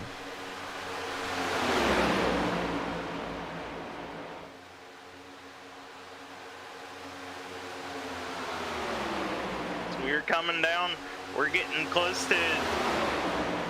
We're gonna have 11 to go this time by.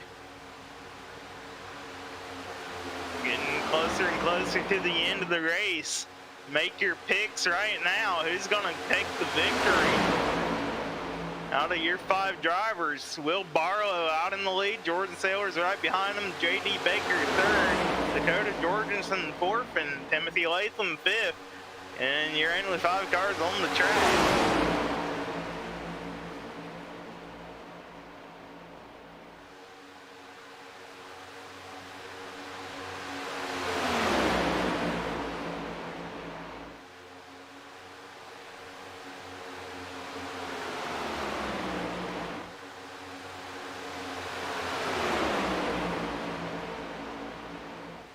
Out of 10 to go as they cross the line. Now, something interesting we got to look out for is Daytona. The start-finish line is in the tri-oval. Here, it's almost in turn 1. So you got a little bit extra time to make a move on your competitors. You see Timothy Latham at the back, kind of looking out, peeking out, see if he can't get a second lane formed up. Fall back a little bit off of the back bumper of Dakota Jorgensen. Maybe cooling off the car.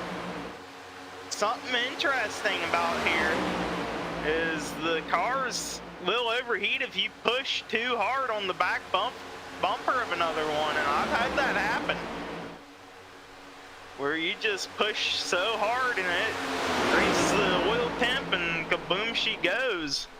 You gotta be on the eye on the oil temp. I've definitely had that happen before. Was making my way from the back to the front in about a 36 car field. Was probably 3rd or 4th in line on the top row. And worst possible place that the engine could explode was with the guy right on my bumper. Blew up, and I'm like screaming, I'm blowing up, I'm blowing up, I'm blowing up, but no one behind you lifts, obviously, and it just slammed right into me.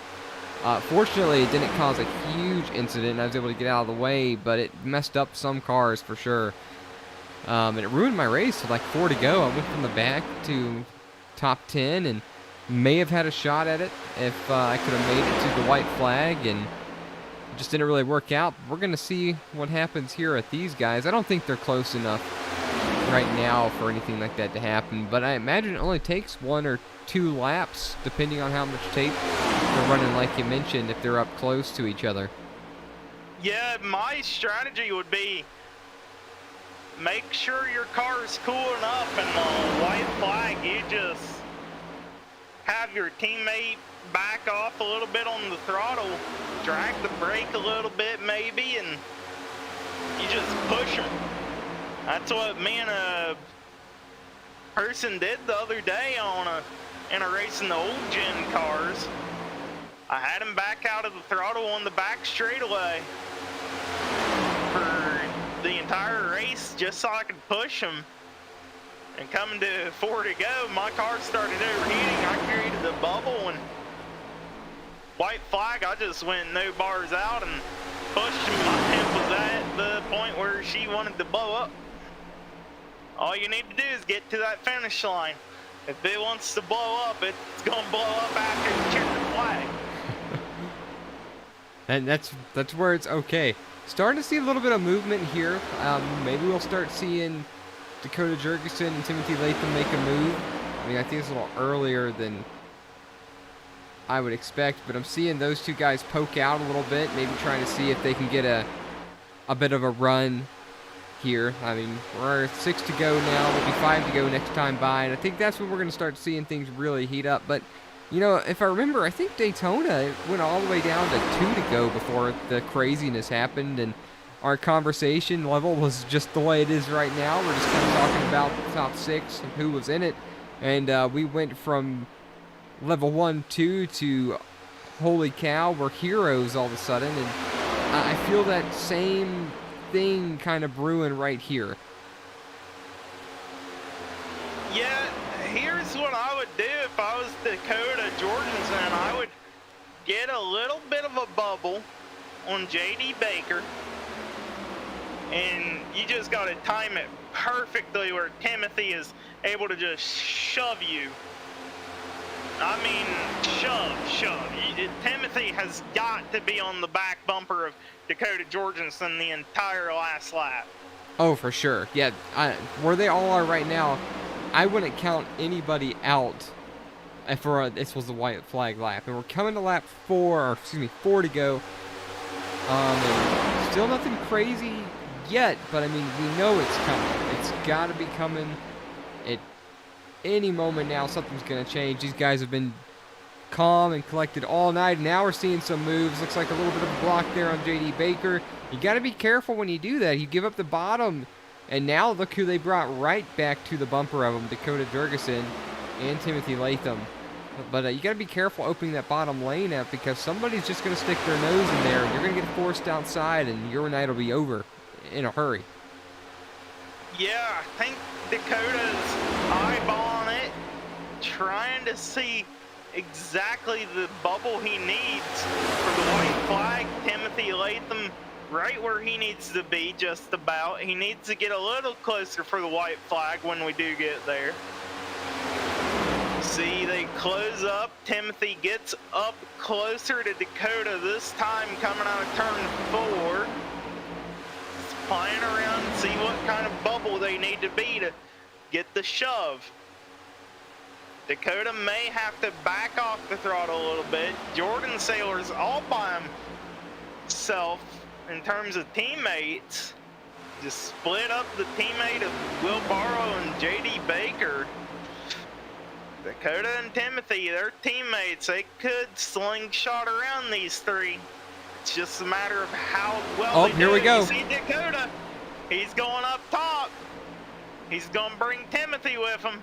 This is what they need to do, and they need to side draft with JD Baker perfectly. It looks like JD fell off the back of Jordan Saylor's. This may be part of a plan, actually. Maybe to bust the bubble of Baker and Saylor's. Excuse me. Not quite. Things are going to have to start happening right now. It's going to have to happen here. We are under 2 to go. But I almost wonder. It's going to happen. Yeah, I almost wonder if for Dakota Jurgensen and Timothy Latham, they need JD Baker or Jordan Saylors to do something. Here we go. Why did they open that bottom door like that? That's not what you want to do right there, but ended up working out for him. Here we are coming into turn 4, or excuse me, turn 3. There's gonna be one more lap, one more time by at the line. Still single file. It's going to be interesting. You see Timothy, I think Dakota is laying off his throttle to there help they go. Timothy push. Oh, man. Teammates sideways, not the best of push, not squared up. That's going to pretty much, not going to help. That's probably going to take them out of it, depending on what happens to these guys up front here. See Baker leaving the bubble open. He's going to hope Dakota Jurgensen can give him the push he needs. Will Barlow likes what he sees in his rearview mirror. How much of a run does JD was going to have to make that car about 3 wide? We're in turn 3. Jordan hit the apron a little bit, coming out of 4. Here comes Saylors. This is going to bump him. Saylors going to the outside. Will Barlow. JD going to help his teammate. It's going to be close. We got to get to the... Oh my God, here we go again. Jordan Saylors going to win. Jordan Saylors beats all odds, beats the 2 teams, and wins Talladega. Wow. Will Barlow from the lead in the last, what, 200 foot? 100 foot, whatever that is, to 5th. What a turn of events. Wow. Showing the white flag one more time right here with Will Barlow up front. We're going to try to show this from a slightly different perspective. Make sure you guys can see what happens. We're on the backstretch right now with Will Barlow up front, Jordan Saylors in second. A lot of action literally right on the front stretch coming to the line. The entire race changed immediately. Will Barlow is going to end up 5th tonight. So let's see, here we are in the middle of turns 3 and 4, coming out of the corner. See a huge run by JD Baker, and that's when Jordan Saylors decided to try to go up topside but JD Baker went to his teammate Will Barlow, gave him a real big push, and then what happened is the 55 and the 15 just got into each other. Timothy Latham got taken out as well when JD Baker went for a slide. And so Jordan Sailors and Dakota Jurgensen are going to, well, Jurgensen sneaks through for P2, no contact, and Sailors is burning it down right there. Wow. Wow. What a turn of events. We're going to get your top 3 ready to be interviewed here.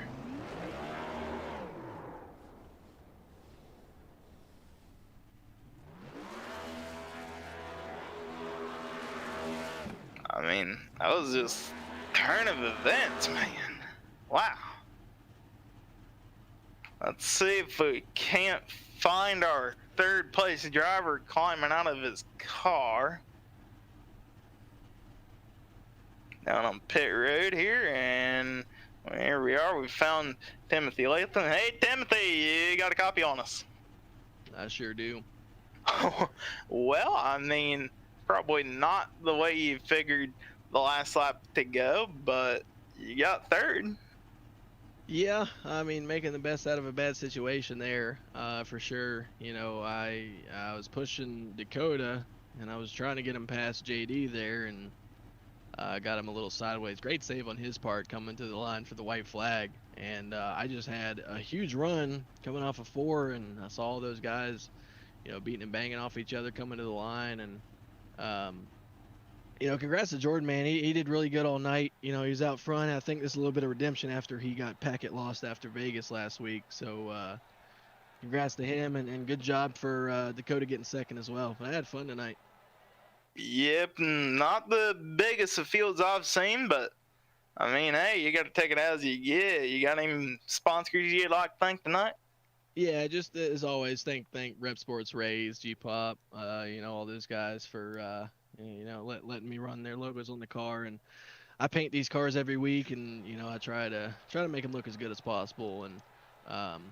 And also thank Dakota for helping me in practice. I know we were kind of helping each other just a little bit, trying to figure out how to make these cars a little faster. And I think we did a good job. I don't think we got quite to Will and JD's level. Those guys were fast all night, but we got close enough, and I guess, you know, we finished ahead of them, so that's all that really matters.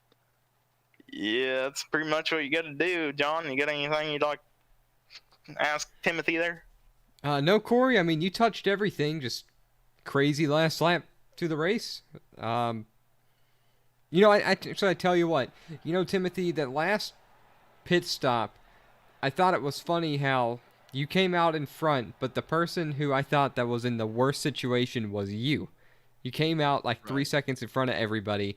The pack caught you, and you were able to kind of break up the draft and they not just go right by you. And I thought that was a huge move. I thought that could have been potentially a race-winning move for you not to get passed by. So kudos for that. That was really cool to see.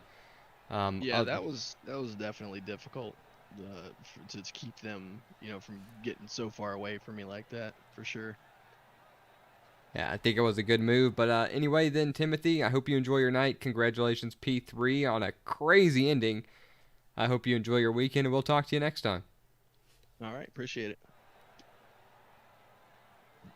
There you have it, folks. Your third place driver, Timothy Latham. And John, I do believe you found our second place driver. We'll pull him on up. We found him? You said we found him? All right, Dakota, this is Jonathan and Corey in the booth. Go ahead and, tell us how that last lap went. I mean, so the whole race was pretty much single file. Really, the last corner was when everything started happening. Tell us kind of through your eyes how that all went down for you. I mean, we tried to make a move the lap before, me and Tim, and it didn't go quite as planned and kind of got sideways. Tim lost the draft, so I was just kind of hanging out. And then with these cars in this package and just everything combined, somehow I managed to lose the draft a little bit coming out of 4, so I was kind of just a bystander. And Jordan and Will kind of got into it like normally happens at Dega, and I just managed to squeeze by JD coming back up the track. It's pretty reminiscent of the Daytona finish a couple weeks ago, which we were talking about multiple times during this race. Was coming to the line, multi-car crash. In fact, I think all three of them crashed. Two of them were spinning, and the winner was the person that was the fastest back straight to cross the line. That was an outstanding finish, but congratulations on P2. Corey, do you have anything for him? Did you use the strategy of backing off on the throttle or dragging the brakes to help Timothy get a run there? Not really. We were able to just kind of get runs, I guess, naturally, like just the way everything lined up. We were able to get pretty good runs. It's just, to be honest, the package in these cars at plate tracks just kind of sucks. So you can't, like, even with a giant run, you can't really do much. Interesting. I mean, you could kind of like maybe leapfrog your stuff like one by one, but anything past that, it just ends up stalling out. All right. Well, now I know what to do when I go and race one of these things. Yeah, I mean, it was a fun race. I wish more people would have showed up, but overall, it was a good race, though. Can't complain about a second. Yeah. Well, All right. There you go. Congrats, Dakota. Have anybody you want to thank before you. we let you go for the weekend? Just you guys for putting on the broadcast so everyone's friends, families can tune in and watch, and then Justin for putting on the league for us to have something to do on Friday nights. Sucks that life is kind of keeping him from being able to race with us right now, but well, at some point, I'm sure he's going to be back. I see him trying to do his best to stay involved with everything, and he's been a good league admin for you. He works really well with us, and he's given me a lot of information to help me call these races. It's a little different when we get to the super speedway races because, I mean, they're pretty much all the same. Everyone drives around as fast as they can go, and they try not to wreck, and then the last lap they all wreck anyway. So it's a little harder to call these based on his tidbits. But on the short tracks and the speedways and the mile and a halfers, the mile tracks, he always has some good information that's really helped out the SRM team to try to get to create the best experience for you guys to go back and watch the race, and your friends and family and any other bystanders that just happen to show up. So it's worked out pretty good. So that's our shout out to Justin as well. But that being said, Dakota, I hope you enjoy your weekend. Corey, it's time to pull in our race winner. Yes, sir. We've got. Oh, hold up. I'm moving. Oh. Hey, Jordan, you got us up here in the booth? Yeah, I got y'all. Well, interesting turn of events at the end there for you to pick up that win. How's that race? Oh, the race it was actually the cleanest race I've ever been on at Talladega. We gave each other room and ran pretty good.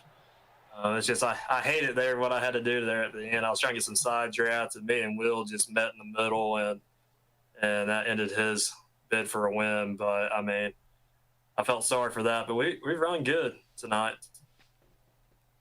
Yeah, you led a little bit. Stage one? You had a little bit of problems on pit road and overcame those issues and came up the top spot. You got anybody you'd like to thank tonight, man? I'd like to thank Major's Garage, Ray's Energy, and Flavor Bomb. And thank y'all guys for broadcasting the league as well. Y'all do a great job, and that's about it. And John, you got anything you'd like to ask Jordan? Well, I mean, he touched on my thought. I was going to ask him if that was if the contact with Will Barlow was because of attempted side drafting. It seemed like it was from both guys, and well, it always seems like the car on the bottom at Talladega when you get bumped is the one that goes flying away, and the guy on top ends up staying on the track, and that's just what happened. And Jordan, you were on the better end of that, and you went on to win the race, and Will unfortunately for him, finished 5th. But very fun last lap. Makes it all worth it when we're out here for 125 laps, just single file running around. So I think that's well said. That was a good show. And do you have anybody you would like to thank before we let you go? Like I said, just Major's Garage, Ray's Energy, and Flavor Bomb, and thank y'all guys for broadcasting the league.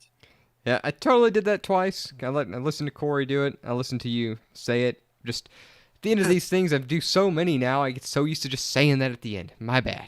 Yeah. All right. Well, Jordan, we'll send you back, man. Have a great night. Congratulations on the win. Corey and I are going to wrap this up, and we're going to turn in. All right. Thank you, guys. Well, we're going to get the results of the race on screen. Not a huge field, Corey, but a good field. Jordan Saylor's final lap, final 1,000 yards, pulls off the win. Foot. Yeah, pulls off the win with Jorgensen. P2, Timothy Latham is 3rd. And J.D. Baker, who was right there with Will Barlow, coming to that final 1,000 feet or 100 yards, like you were saying. Both of those guys ended up finishing 4th and 5th. Doc Holliday, still not really sure what happened. Middle of a good run for him. Screamed off the track, towed and disconnected very quickly. Hopefully everything is okay there. Richard Smith ended up 3 laps down early, was never able to recover. Stayed in it as long as he could, and eventually he opted to leave the race as well. And then PJ Inkelkin's network issues plagued him the whole night. He finishes 8th in that number 93 Oreos machine. Well, Corey, it was pretty much just like we expected, wouldn't you say? Yeah, just about. Yeah, everything just single file, single file, single file. Last lap. Let's go get it. And they definitely went and got it. But, well, folks, that being said, this has been a Sim Racing Media production for the iRacing Virtual Cup Series. This has been Corey and Jonathan. We hope you all have a great weekend and enjoy the rest of your night, and we'll see you next time.